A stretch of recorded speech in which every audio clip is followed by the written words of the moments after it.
You think you see the world clearly. You think your opinions are based on facts and reason. But what if your brain doesn't actually want the truth? What if it just wants to feel right? Welcome back to the science of thinking. In our first 3 lessons, we saw how the brain lies about perception, choice, and memory. Now we'll connect the dots, how those systems team up to bend belief itself.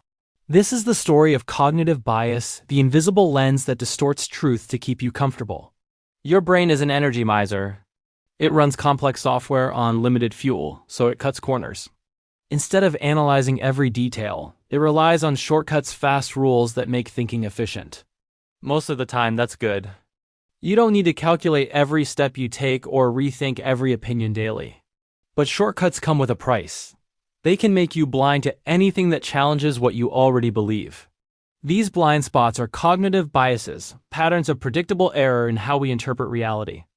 The most powerful of these is confirmation bias, the instinct to seek, notice, and trust information that agrees with us. When something aligns with your beliefs, your brain rewards you with dopamine, the chemical of satisfaction. It feels like truth, but it's really comfort. Contradiction feels like pain, so you scroll past it, argue with it, or ignore it. That's why debates rarely change minds. Data can't compete with dopamine. Online, algorithms amplify this effect. They feed you more of what you click until your world becomes a mirror. Eventually, you stop encountering difference and mistake your reflection for reality. Next comes the Dunning-Kruger effect, when people who know little think they know a lot.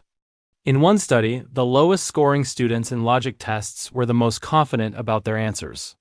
Ignorance blocks self-awareness. It's hard to see what you don't understand. Ironically, the more expertise you gain, the more aware you become of your limits.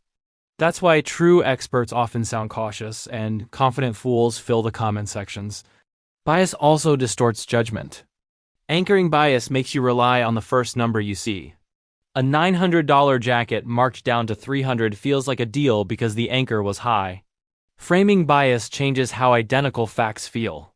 90% survival rate sounds better than 10% fatality rate. The information is identical, but your emotions decide first and logic shows up late. All these biases share one purpose: protect the ego. Your brain wants to see you as competent, moral, and consistent. When evidence threatens that story, bias steps in to rewrite it.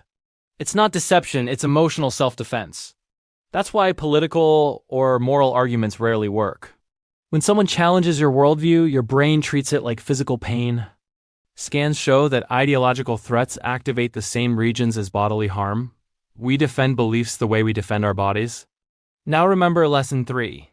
Memory isn't fixed. It's reconstructed every time you recall it. Bias quietly edits those reconstructions. If you see yourself as brave, your memories highlight courage. If you see yourself as unlucky, you'll recall every setback. This is consistency bias, the illusion that you've always been who you are now. The brain rewrites the past to make your story seamless. Ironically, one of the strongest biases is believing you don't have any. It's called the bias blind spot. We see distortion in others, but not in ourselves. We say, I'm objective, they're emotional. But everyone's brain runs on the same architecture, shaped by fear, reward, and identity. Seeing that truth doesn't make you weaker, it makes you wiser. You can't delete bias, but you can catch it before it catches you. When a headline makes you nod or rage, pause. Ask, do I agree because it's true or because it feels right? That question alone slows the emotional reflex and invites reason back into the room. Seek discomfort on purpose. Read opposing views not to argue, but to understand. Diverse input strengthens critical thinking like cross-training for the mind. And practice humility. Say, I don't know more often. Uncertainty isn't weakness, it's intellectual honesty. Science doesn't move forward by being certain. It moves forward by being curious. Some people worry that knowing about bias makes life cynical, but the opposite is true.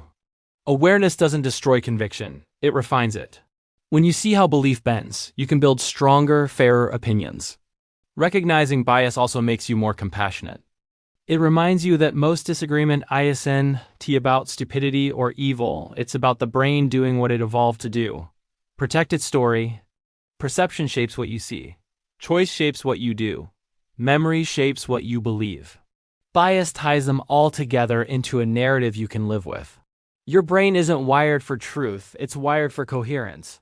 It edits the world to keep your identity intact. But knowing that gives you something evolution never planned for, the ability to see the filter while it is working. That's where wisdom begins. Not by eliminating bias, but by watching it operate. In the next and final lesson of the science of thinking, we'll explore the biggest illusion yet, belief itself.